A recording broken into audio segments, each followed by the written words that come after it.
ഹജ്ജിന്റെ നാലാം ദിനമായ ഇന്നും തീർത്ഥാടകർ 3 ജംറകളിലും 7 കല്ലുകൾ വീതം എറിയുകയാണ്. രാവിലെ നല്ല തിരക്കായിരുന്നു ജംറയിലുണ്ടായിരുന്നത്. എന്നാൽ ഇപ്പോൾ വെയിൽ അല്പം കനത്തതോടുകൂടി തീർത്ഥാടകരുടെ വരവ് കുറഞ്ഞിട്ടുണ്ട്.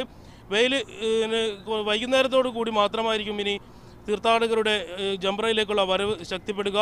മലയാളി തീർത്ഥാടകരടക്കം ഇന്ന് വൈകുന്നേരവും അതുപോലെ തന്നെ രാത്രിയിലുമായിട്ടാണ് കല്ലേറ് കർമ്മം നിർവഹിക്കാൻ തിരഞ്ഞെടുത്ത സമയം. നേരത്തെ തന്നെ ഓരോ മുതവീഫ് സ്ഥാപനങ്ങൾക്കും നിശ്ചിത സമയക്രമം നൽകിയിരുന്നു. അതനുസരിച്ചാണ് ഹാജിമാർ ജംറയിൽ കല്ലെറിയാൻ വരുന്നത്. വൈകുന്നേരത്തോടുകൂടി നല്ല തിരക്ക് ജംറയിൽ അനുഭവപ്പെടും. ഏതായാലും മറ്റ് കർമ്മങ്ങളൊന്നും തന്നെ ഇന്ന് തീർത്ഥാടകർക്ക് നിർവഹിക്കാനില്ല. തമ്പുകളിൽ താമസിക്കുന്ന തീർത്ഥാടകർക്ക് നമസ്കാരവും അതുപോലെ തന്നെ മറ്റ് പ്രാർത്ഥനകളുമായി കഴിഞ്ഞുകൂടും. നാളെ വൈകുന്നേരത്തോടുകൂടി പകുതിയോളം ഹാജിമാർ ജംറയിലെ കല്ലേറ് പൂർത്തീകരിച്ച് മിനയിൽ നിന്നും മടങ്ങും. മറ്റന്നാളാണ് യഥാർത്ഥത്തിൽ ഹജ്ജ് കർമ്മങ്ങൾ അവസാനിക്കുന്നതെങ്കിലും മറ്റന്നാളത്തെ കല്ലേറ് കർമ്മം കൂടി നാളെ നിർവഹിക്കാൻ അനുവാദമുണ്ട്. അതോടുകൂടി നാളെ വൈകുന്നേരത്തിന് മുമ്പായി മിനയിൽ നിന്നും പകുതിയോളം തീർത്ഥാടകർ ഹജ്ജ് കർമ്മങ്ങൾ അവസാനിച്ച് മടങ്ങും.